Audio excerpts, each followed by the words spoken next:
Hey guys, just going to give you another video here.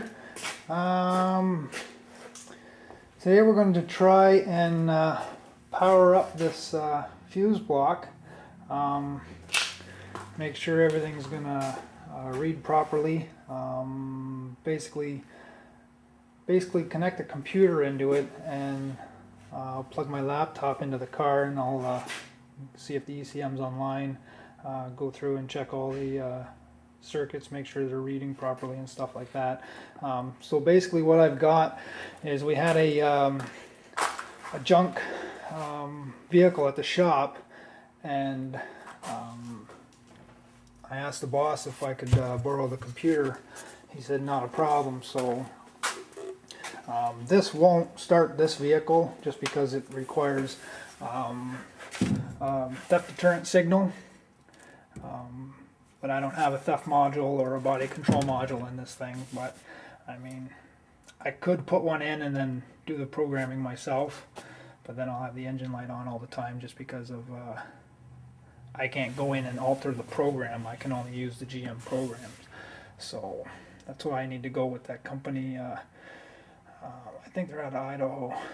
So, but anyways, I'll get this plugged up or plugged in, and we'll get it connected to the laptop, and we'll see if we can get some action out of this thing. So they are labeled. This is blue connector. That's green. So as long as you connect everything up properly. Now I do have the battery still disconnected. So once I get this plugged in, plug the battery in, and then I have to simulate an ignition switch turning on. So I'll just use a jumper wire and jump the two terminals that I did when I did the cooling fan test. Now these other wires that I have off, this is brown with a white tracer on it. This one will be my crank request. Actually, this one's the crank request, and then this one's the brake input. This one's critical just because it'll deactivate the TCC solenoid. So without that circuit hooked up, you'll come to a stop and the TCC still engaged. It'll stall the car out. So we don't want that to happen. So what I'm going to do now is plug the battery in. So it's up here. Alright, so now what I need to do is grab the MDI tool here. So what this is for one end is going to plug into the DLC connector. That was that wire I hooked up. So basically that'll plug in like that. And this end will plug right into the back of my laptop. So I'll get that plugged in. Alright, so now what I need to do is simulate a, just make sure we've got power here, and we do. We're good. So now I need to jump her over and power up the ignition portion. So I'll run that to here.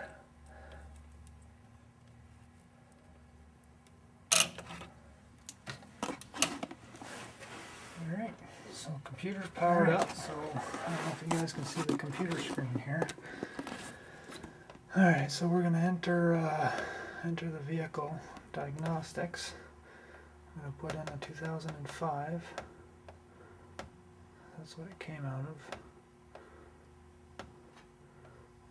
Put a C truck.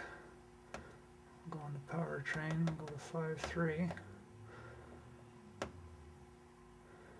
Alright, automatic.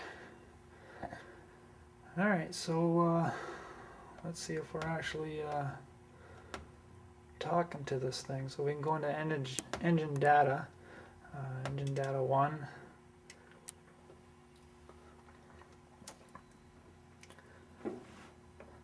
Alright, so here's our data. Engine speed is going to be 0 because it's not running. Let me select units here. We'll put everything in Fahrenheit. ETC sensors reading 66 degrees. The inlet air temperature is reading -40. That's because it's not plugged into the mass airflow sensor yet, so that's why it's reading wrong. There's no engine load. I don't have a TP angle because there's no throttle connection hooked up. My map sensor is actually reading 100 kPa, which is good. Same thing with the oxygen sensors not plugged in. They're going to sit around 400 millivolts, so that's normal. So looks like everything's good. So let's jump into special functions here, and we'll go into output controls. Let's go down to fuel pump. So right now we're going to check to see if what I did is actually going to work. Alright, so I'm going to go down here and select the fuel pump on. Now I didn't run my harness yet, but I have the terminal that will feed the fuel pump right here. So I'm going to actually command the fuel pump on, and the test light should light, and it does. Alright, so that section's working pretty good. I won't be able to do the starter solenoid, but I can back out of here and go back into engine data, and I can actually check my crank request signal.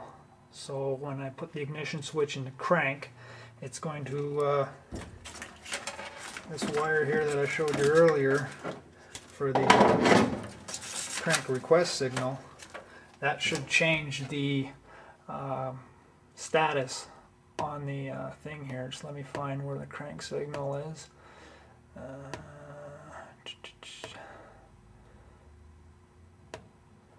Alright, crank request right there. So now if I take this and power up the end, simulate a crank request, that should switch from no to yes. So let's give her a whirl here.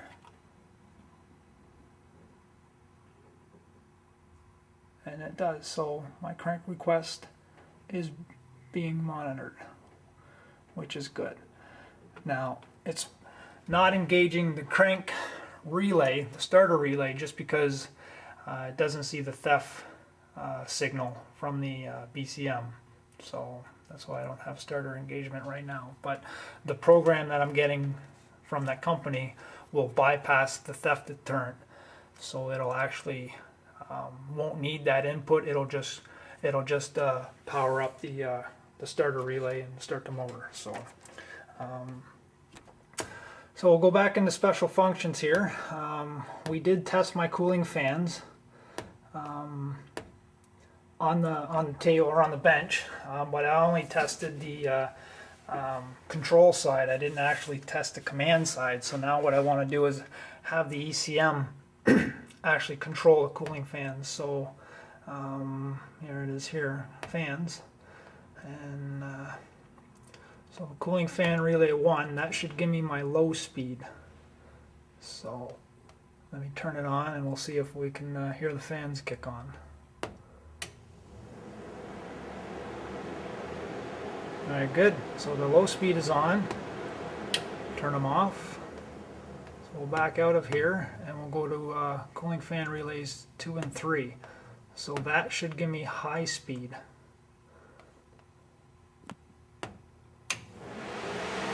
And there we have it. We got high speed on the cooling fans. And off. Now I can even go in here and maybe even check you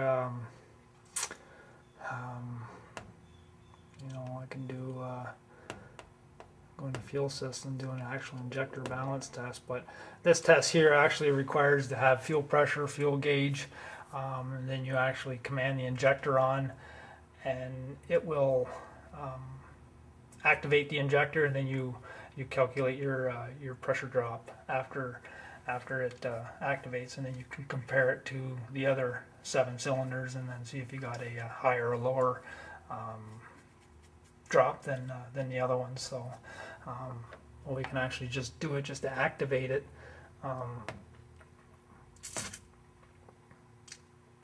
Alright, so when I hit the enter on this, it'll actually prime the fuel system. Now I don't have the harness hooked up to the tank, so it's not going to run the pump dry. So basically it's going to activate the relay to prime the fuel system before it does the actual injector pulse. So you're going to hear, you should hear a click from that fuel pump relay. So we're going to go with injector 1. So it's priming the fuel system. You can hear the click of the relay. So now what we're going to do is we're going to pulse that injector. And it is working. Hopefully you guys can hear that.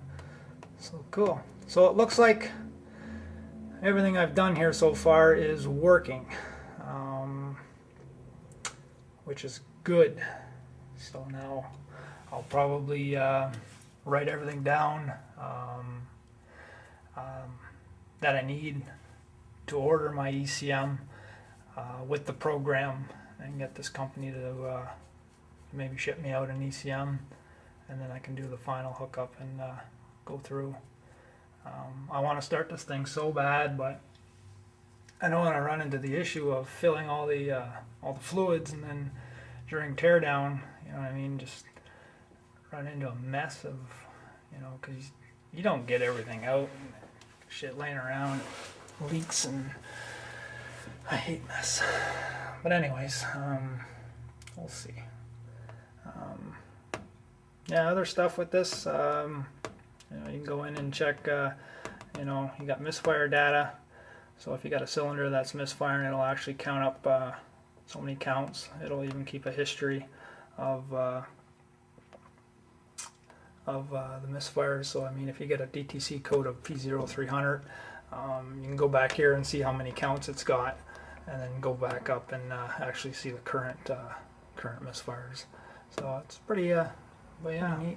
And then same thing with transmission. I can go in here and monitor all my data. I can actually go in and basically control the whole transmission just by my laptop. You know, I can go in and you know, command the TCC on. I can you know, the 1-2 shift solenoid, 2-3 shift solenoid. You know, shift the transmission from low to high, reverse on just while driving. Well, maybe not reverse, I'd have to come to a stop first, and then I can control the pressure control solenoid. I can go in here and clear my taps, so they can relearn shift taps and different pressures and stuff like that. So a lot of neat stuff you can do with the new modern vehicles. But like I said, I'm limited in what I can program. I can only program factory settings. So I wish I was able to have that option where I can go in and configure a vehicle program. But you know, working at the dealership, I can only do what they the programs they have for the cars they have. So well, anyways, I hope that everybody liked this video. I'm happy with everything I've got working here so far. So obviously it's talking. All the controls are there. I just need to finish hooking up a few other wires, and then once I get that throttle body, I can finish the top, and then I can pull the whole harness back out of the car, close it up, and then move on to something else. Because I don't know if you're starting to get sick of wiring, but I am. But all right, and until I get some more, thanks for watching.